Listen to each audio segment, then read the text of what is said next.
Hi, folks. Chris Voss here from the ChrisVossShow.com, the ChrisVossShow.com. Hey, we're coming here with another great podcast. We certainly appreciate you guys tuning in and all of our listeners. Please refer the show to your friends, neighbors, relatives.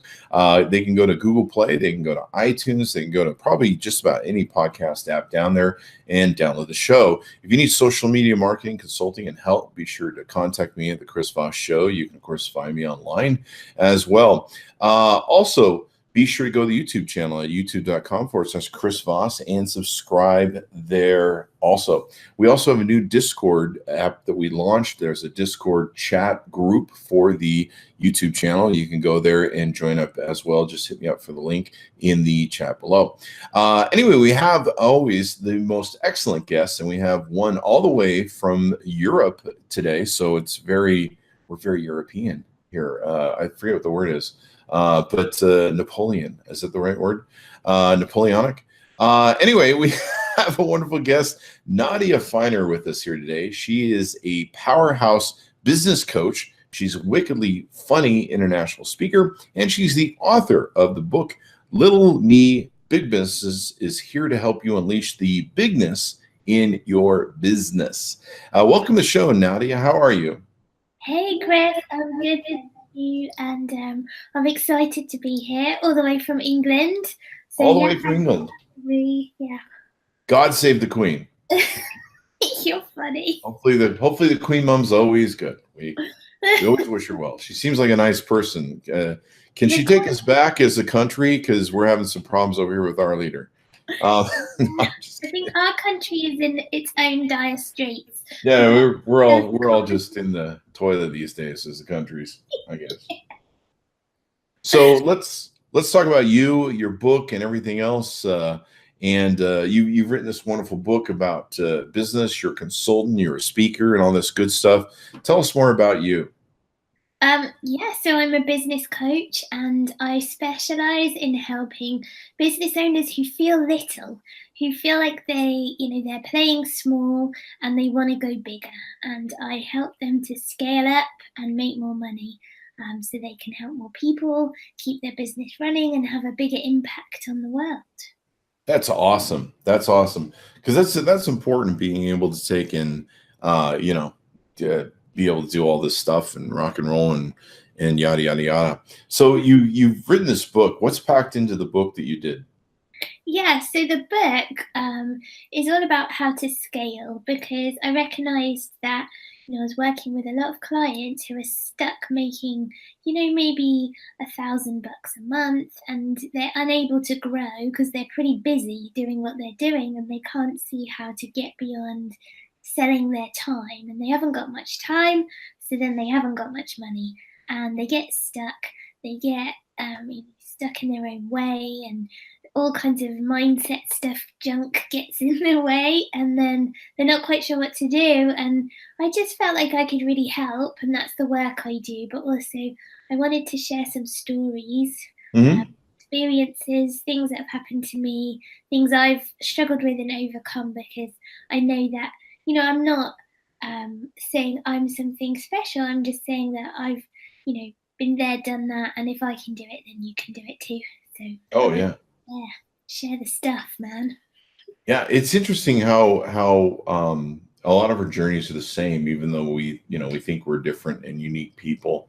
A lot of times our journeys are the same in what we're trying to accomplish and what we're trying to do in life and everything else. And so, yeah, it's interesting how a lot of it resonates with each of our own lives, what we do. And so when you work with people in consulting, I guess you help them deal with the issues of being able to manage time, get new clients, balance everything else that they have to do, and maintaining the clients they have and all that good stuff, I guess. Yeah, I help people to design their business so it fits around their life, so they're not super stressed and working all the time, and that I help them so that they can kind of work with more people at once. They create packages so that they keep their clients longer. They're not just allowing people to dip in and out, making $100 here, $100 there. It's all about kind of smoothing things out, so that you get this kind of recurring revenue. It's a lot more stable and you're also able to help more people because you're not just working with one person at a time.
So you know when you want to do something and you're avoiding doing it, for example, sending invoices, and so then you waste loads of time.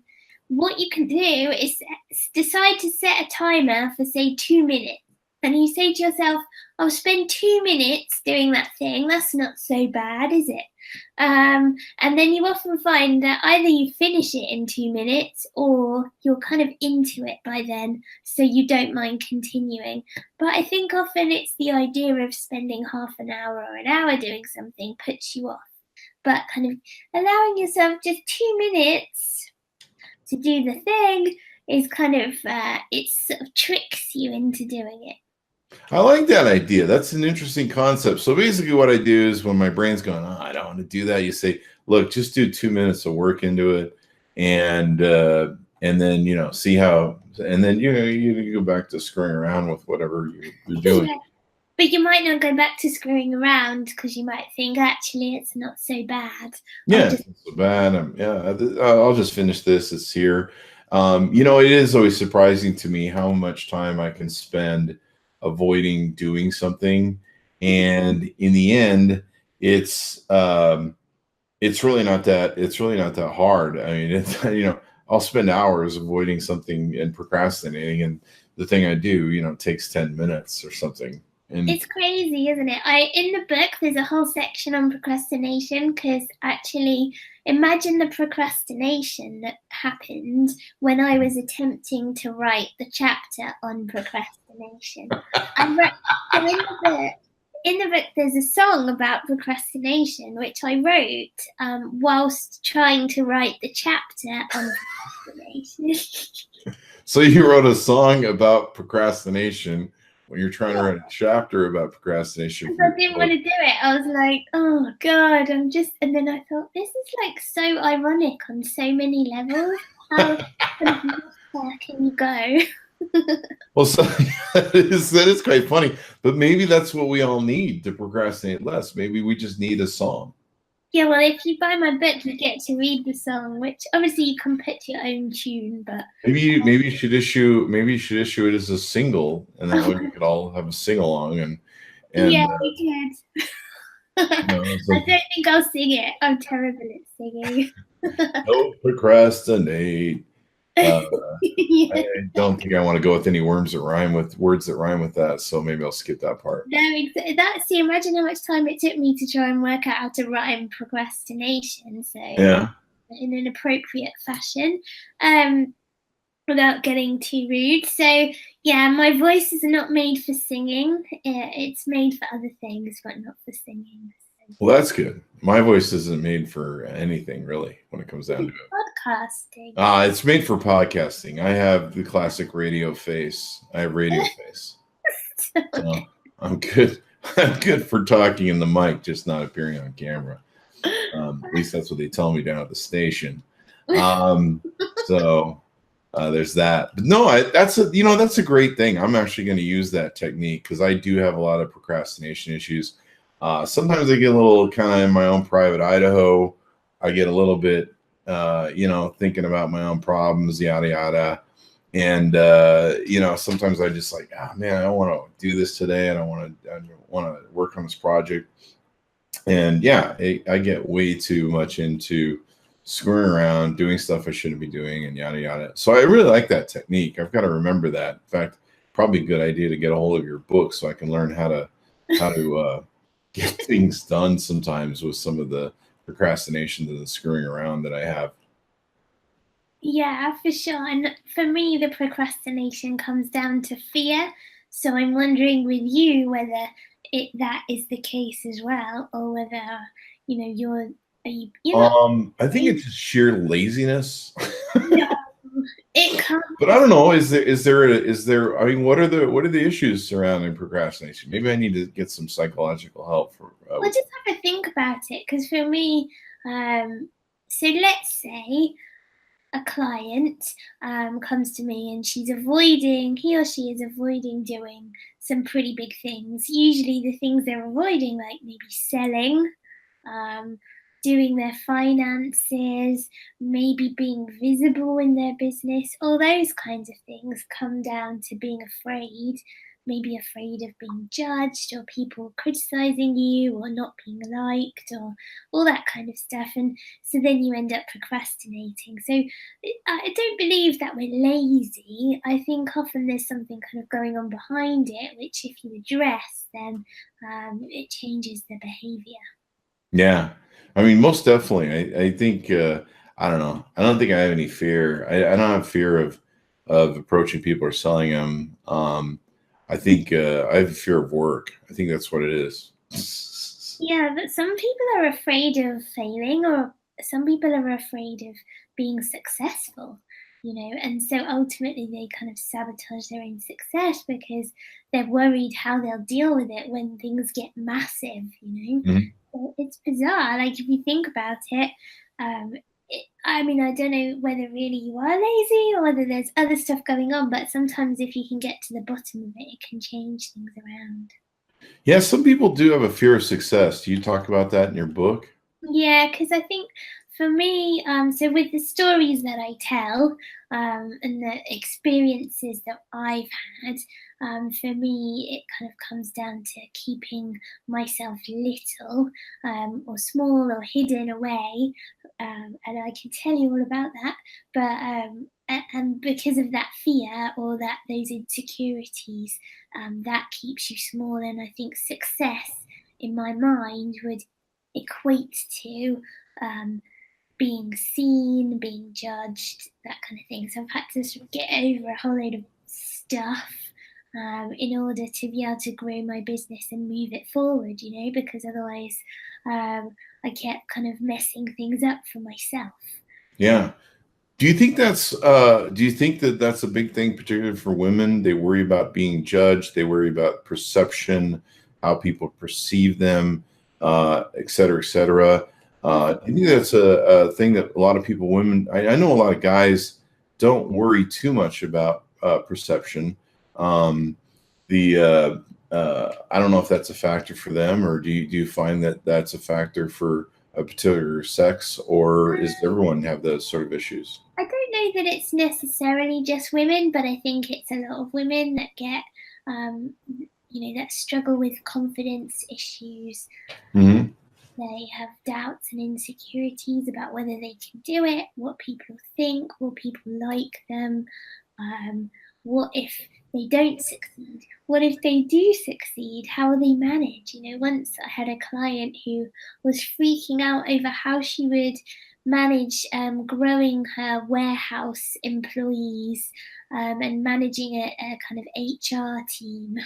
And she hadn't even taken the first step towards starting the business. Like, she was already sort of catastrophizing around. She was already sabotaging herself before she even got out the door. Yeah, she didn't even get started because she was so worried about how she would handle this multi-million-dollar, enterprise. What am I going to do when I become the size of GM and I have 45,000 employees? Oh, I should give up now before I even start. Yeah, I mean, I know we're joking about it, but I think on a smaller scale that happens a lot. Mhm.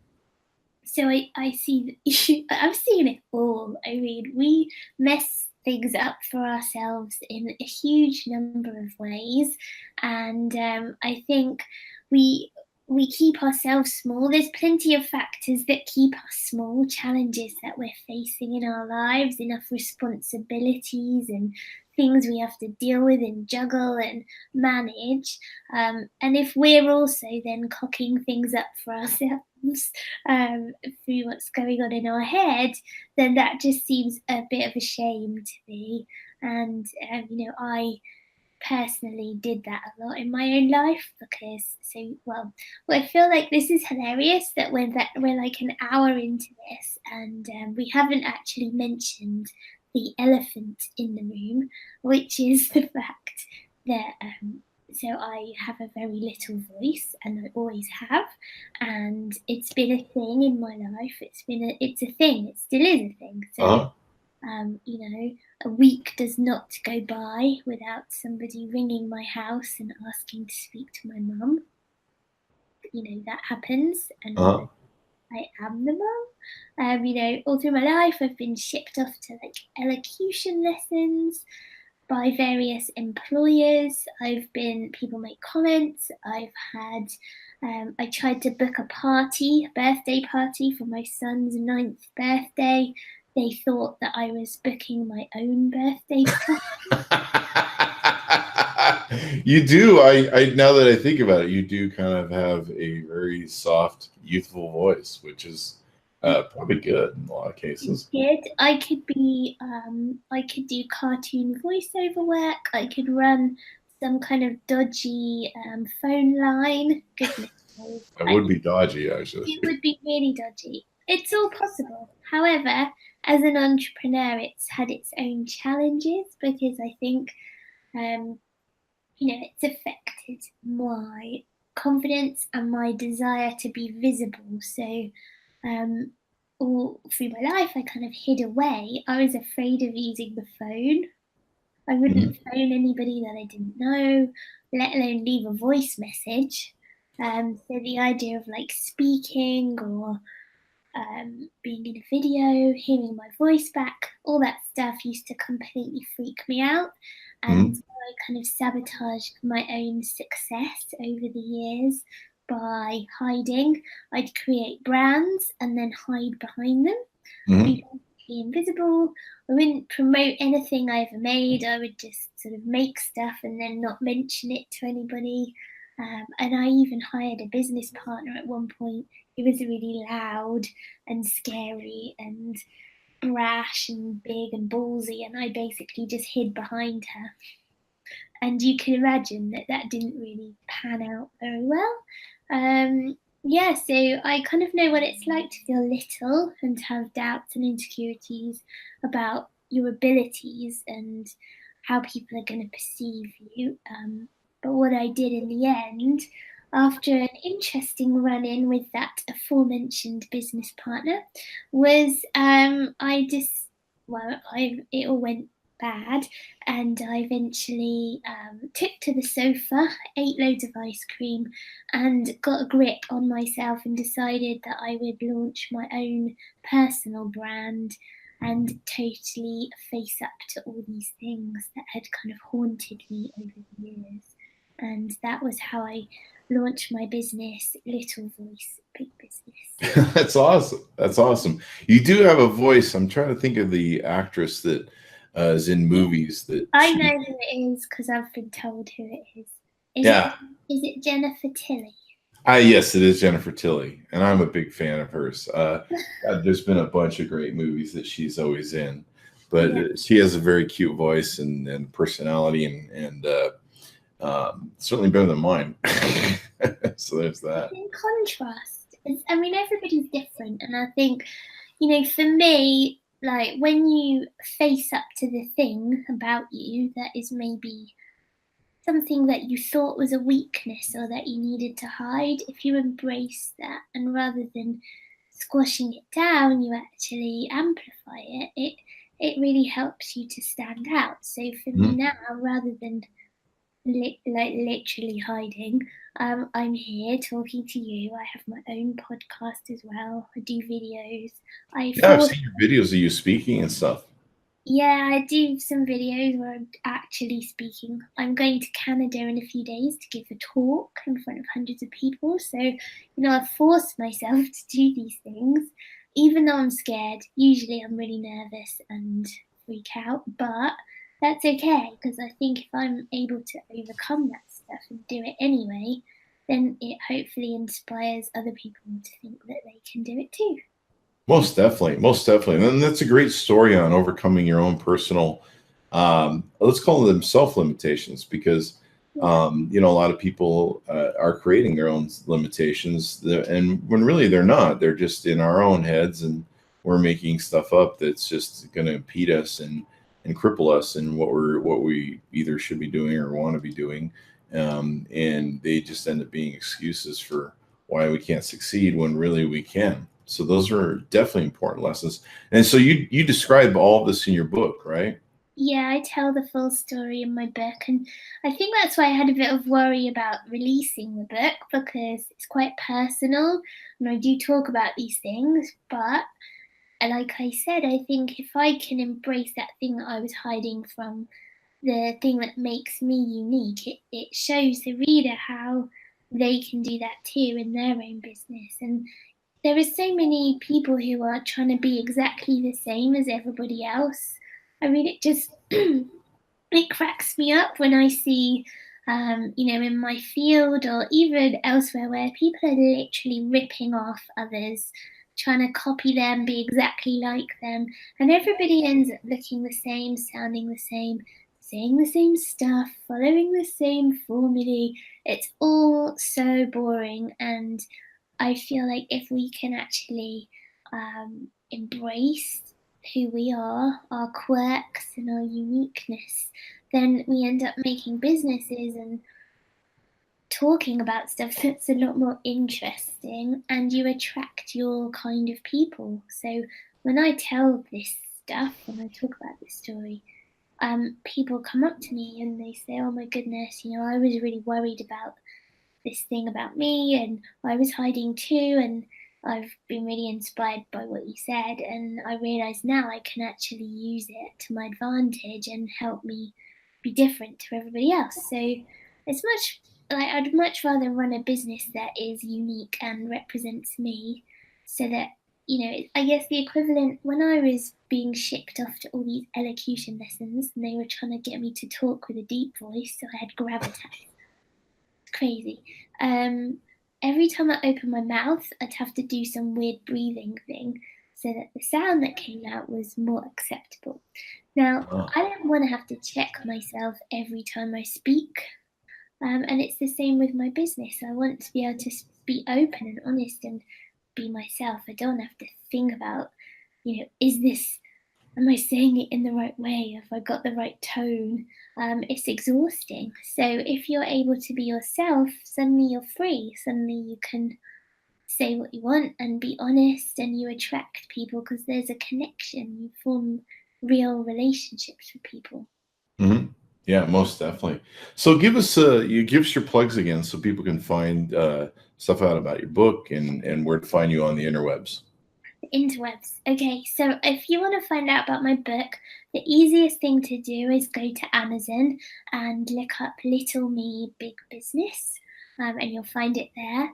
And if you would like some help growing your business, or you want to chat to me, head over to nadiafiner.com. But chat to me about business. Don't tell me I should be in cartoons, because I won't like that. You probably could make a lot of money in Hollywood with your voice. But yeah, definitely hit up Nadia for business. I'm going to use some of your tips for procrastination probably today because I certainly don't want to wait till tomorrow to do those tips. Right? Not about procrastination like I did. Yeah, do those tips now. Don't wait. So definitely check out her book, everyone, and be sure to go to our websites and get to know Nadia better. We certainly appreciate her for being on the show. We certainly appreciate you as an audience for tuning in. Be sure to refer your friends, neighbors, relatives to the websites of the youtube.com/Chris Voss, and also go to the iTunes and Google Play so that you can take and subscribe to the shows there and get all the updates and everything we do. Thanks to Nadia for coming on the show today, and we'll see you guys next time.